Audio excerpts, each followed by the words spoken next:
They're as subtle as a brick through a window. Yeah, literally. That's it's bananas. That is like the main. Like, come on, guys. All right, back to the regular shit. You know what I mean? Let's see if we can cancel this on for fucking the G word. I'm a very scary person. I'm a very scary person, it turns out, because a lot of people watch shows like this one. People watch this show. People listen to this show. People watch clips of me saying things on the YouTubes. And according to the Canadian Broadcasting Corporation, which is essentially the NPR of Canada, this is a state-funded enterprise, a left-wing state-funded enterprise in Canada. Apparently, all of my speech should probably be banned because, after all, people might watch my stuff. And then there's an off chance that they might then see even worse stuff. And then that might lead them down a rabbit hole to the super, super bad stuff. There's an entire article on the CBC website titled, "It's a Slippery Slope, How Young Men Fall into Online Radicalization." Well, by the way, it is fun to watch how the left treats slippery slope arguments when they're coming from their side. When the right says, you know, if you go along with civil unions, eventually it'll be gay marriage. And if you go along with gay marriage, eventually it'll be attempting to force people to accept same-sex marriage in religious schools, then that's a slippery slope we cannot abide, even if the slippery slope completely materializes. But apparently, it is fully okay to make a slippery slope argument when I say something that is not extreme.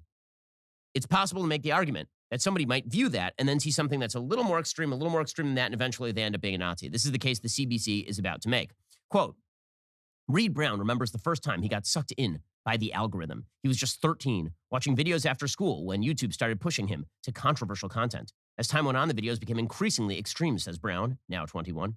It started out pretty benign, he recalls. You're watching something about teen fashion, and then the next thing you know, the algorithm would push you to a Ben Shapiro video. Oh, no. Though Shapiro describes himself as a conservative political commentator, his views are controversial. Is there another way to describe me other than as a political commentator who is conservative? Like, is there another description that is more apt? What they want to say here, of course, is that I'm alt-right. The problem is that people in the media, including The Economist, have attempted to call me alt-right before. Bro, why is this motherfucker got a stubble, dude? What's going on? He's got a 5 o'clock shadow and shit. What's that about? Huh? What's happening over there? And we have then threatened them with legal action because the alt-right hates my guts, and I've ripped the alt-right routinely, doing full speeches about the alt-right, and so they've had to retract such statements. So instead, they say, well, I call myself conservative, but you know what they would call me? They would call me an extremist, which goes to show you that if they call me an extremist, you're definitely an extremist as well. Though Shapiro describes himself as a conservative political commentator, his views are controversial. Some are outright discriminatory. Wow, I didn't know that. Well, what are my discriminatory views? It seems to me that I've always been of the viewpoint. Wait, what? Wow, what are some of my discriminatory views? I don't know. Literally every fucking phobia on the planet, dude. That's crazy.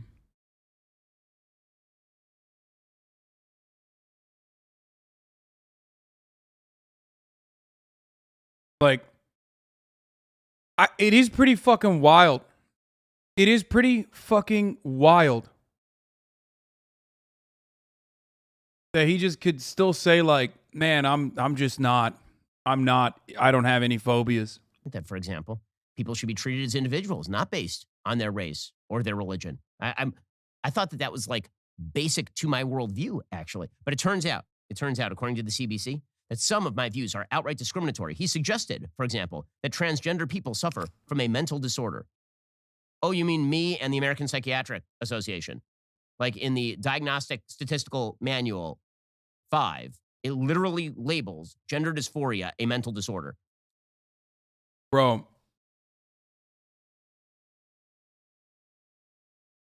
First of all, there's a difference between you fucking routinely saying it's mental illness and that trans people are mentally ill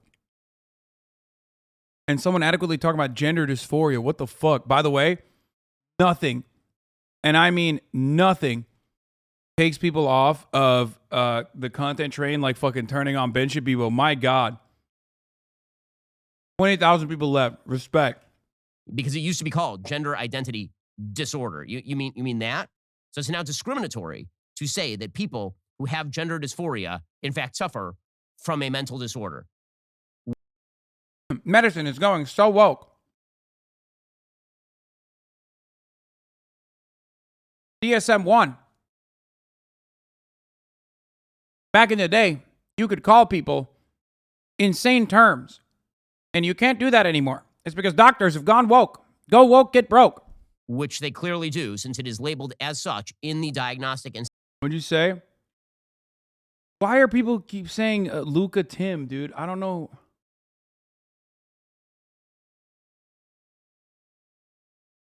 Oh, your Rage asked what agent you use. I suck, but I use Raze. I'm really bad.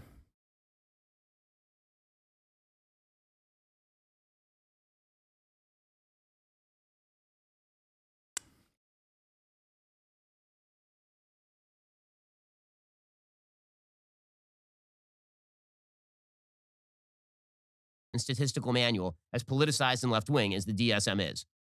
But apparently that's discriminatory, guys. We have to pretend that men who say they are women are actually suffering from some sort of mind-body misalignment. And the problem is with their body. So if we just chop off some body parts, then magically they're a woman because their brain is the brain of a woman.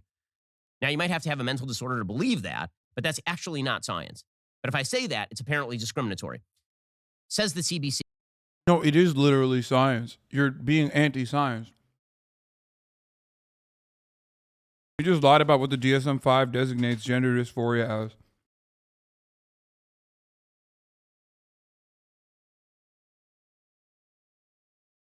It's unironically the anti-science position. To be anti-trans is to be anti-science.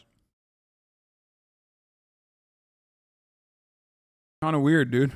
See, Shapiro has a combined 9.4 million subscribers and followers on YouTube and Twitter, many of whom are young people. No, not the youths, not the youths, like Brown was when he got pushed in Shapiro's direction. Well, Shapiro is not affiliated with any hate group.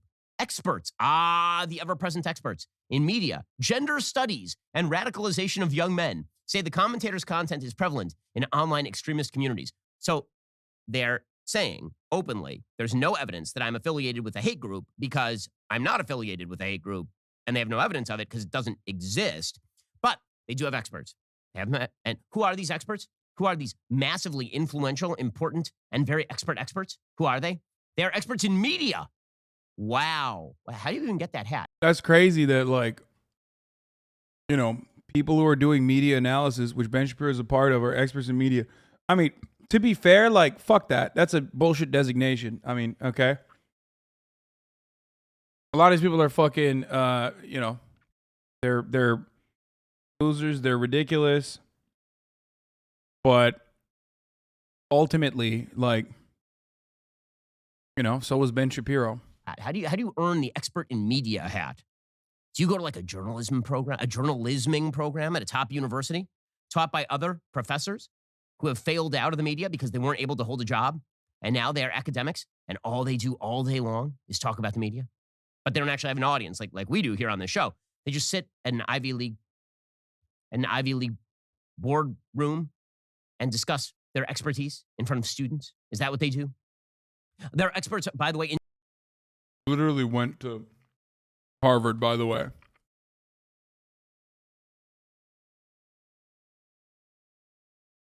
Straight up. Harvard grad. The reason why he malfunctioned there, I think, is because, you know, he like kind of recognized he caught himself.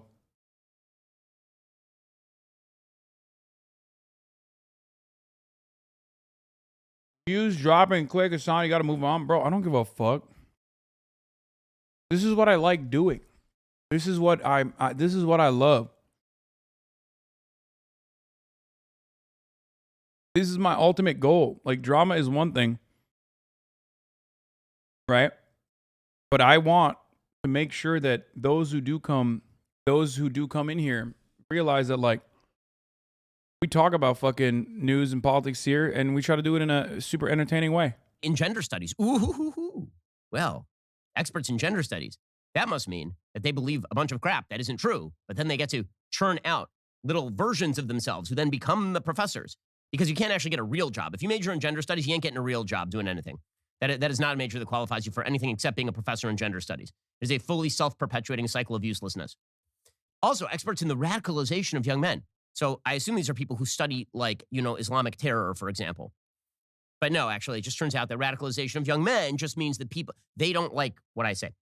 The exposure to controversial and increasingly harmful views. Harmful. This is the key word for the left. Harmful. As we will see, this is how you criminalize speech. The way that you criminalize speech is you say speech is harmful because if my feelings are hurt, you have harmed me. You have aggressed against me, and thus you must be shut down. I mean, it's the equivalent of me like hitting you with a baseball bat or something. The exposure to controversial and increasingly harmful views about masculinity, the objectification of women, and the LGBT community has these same experts raising concern about how extremist far-right groups are using TikTok, YouTube, and other social media apps in a drip campaign to slowly radicalize vulnerable teens and young men. Ooh. Okay, so I just have a couple of questions about that particular paragraph. They say the exposure to controversial views about what are my controversial views about masculinity? What are they? That men exist? I mean, to be fair, can't help but laugh anytime Ben talks about masculinity, bro. Come on. Even him talking about this right now with that fucking beard. Jesus Christ, dude. Once again, you obviously don't have to be abiding by rigid gender norms, but like, if you look like a femboy, even with the fucking stubble that you barely were able to grow, and you sound that way, don't fucking turn around and be like, gender norms are actually binary, and that's that. You know? Come on, brother. Even fucking Theodore Jebediah Edward Raphael Cruz is able to, grow a little bit.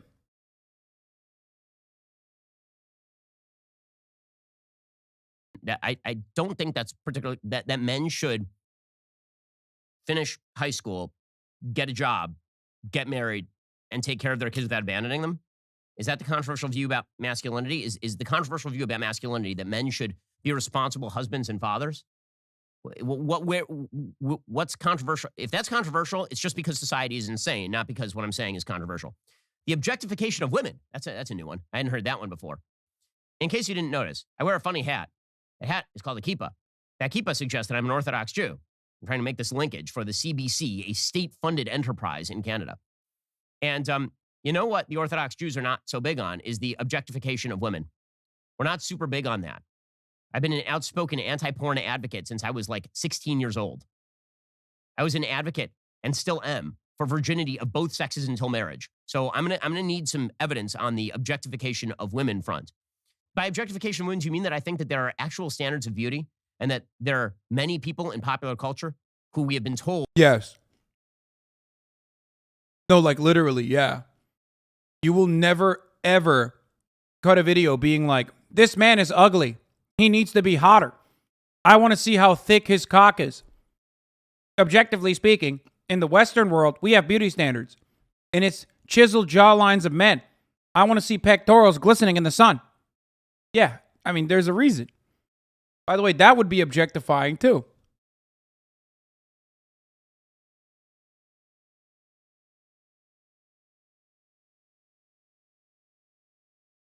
Are supposed to be seen as beautiful who are not objectively beautiful. Obviously, that's true. Obviously, that's true. If you polled men on whether Lizzo is beautiful, and I say Lizzo is not, by any classical definition, a beautiful person, that does not mean that that is objectification of women. That just means that there is a standard called beauty, and it has meaning and content. Okay, that's not a particular controversial view, unless, again, you're an insane person.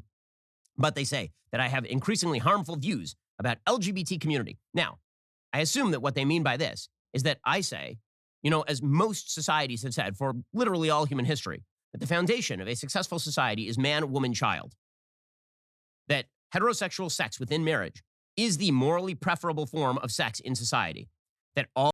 What? Okay, well, that's just straight up hateful. Yeah. Bro, this is always so funny because motherfuckers would just be like, I can't believe this article called me out. Here's why everything they're saying is true. Like, bro, you didn't have to say it out loud immediately for everyone with 3.5 fucking brain cells to recognize that that's what's going on. It's like that time when I got fucking called out by ABBA and Preach, right? Or whatever, when they were like, bro, I can't believe you said we were transphobic. And then they cut a video directly saying transphobic shit. That was crazy. Okay, well, you're what? That was so wild, and I could not comprehend it. And people were just like, "Wow, that's so lame. Hasan sucks so bad."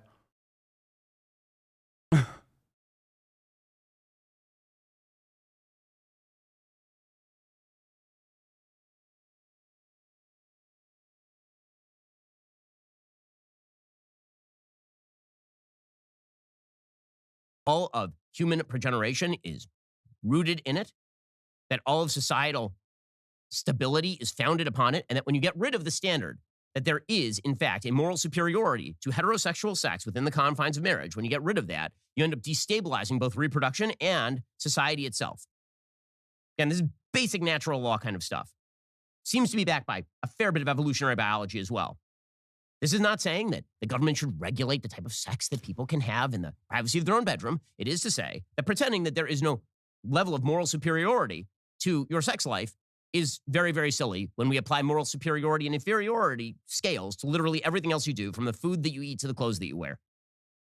So apparently that's very controversial as well. And that's really bad. Yeah, I mean, it is. It is incredibly controversial to say being homosexual is unnatural. Bro, have you seen nature?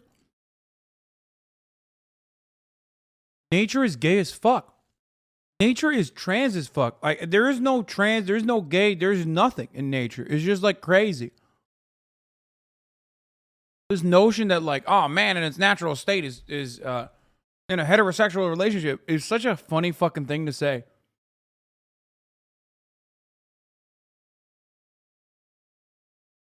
Tucker did an update on the woman with the huge knockers from yesterday. No fucking way, dude.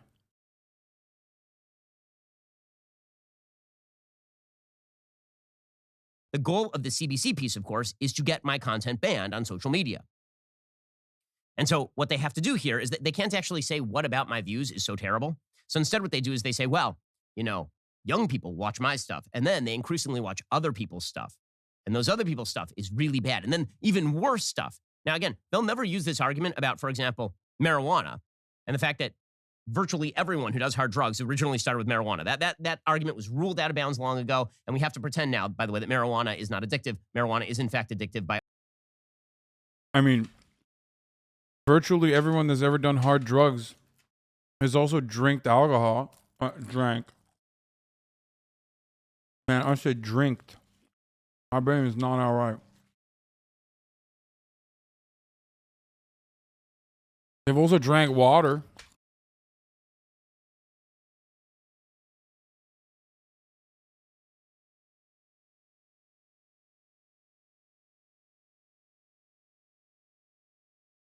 That's crazy.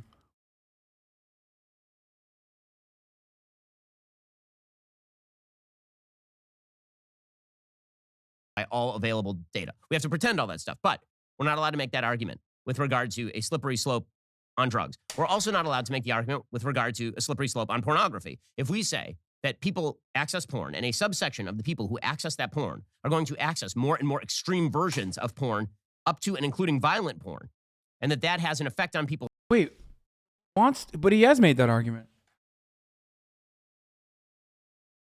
This entire argument is literally like, I want to say this about porn, but they're saying this about right-wing radicalizing content.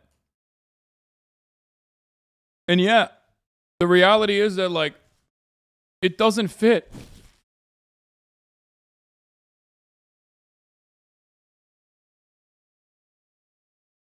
Souls, and it makes them less sensitive toward women. You're not supposed to say that either. That's really bad. So again, slippery slope arguments only apply to the things that they want them to apply to, namely politics.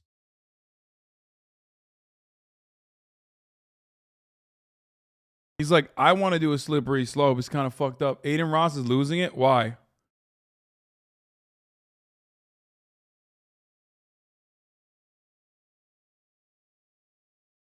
What's he saying? I'm literally just going to confirm this right now because on God at this point, it's like I lost like 100 mil, so I need to make 100 mil by doing my collabs again and shit. So let me go ahead and call this motherfucker up and see if he's still down to pull up. Hey, don't say anything right now. I know I still owed you that, Brad. Listen, I could explain, but just I'm streaming, by the way. I'm streaming. I'll talk to you about it off stream. I'll get it sorted for you. But Just say yes or no. I'm streaming. They can hear you. Are you still pulling up this weekend and we're going to do streams? I mean, if you have a house to live in, nigga, golly, nigga. Hey, chill out, bro. Chill out. I'm not homeless yet. We gotta pay the bill somehow, bro. I'm gonna need a, you know what I'm saying?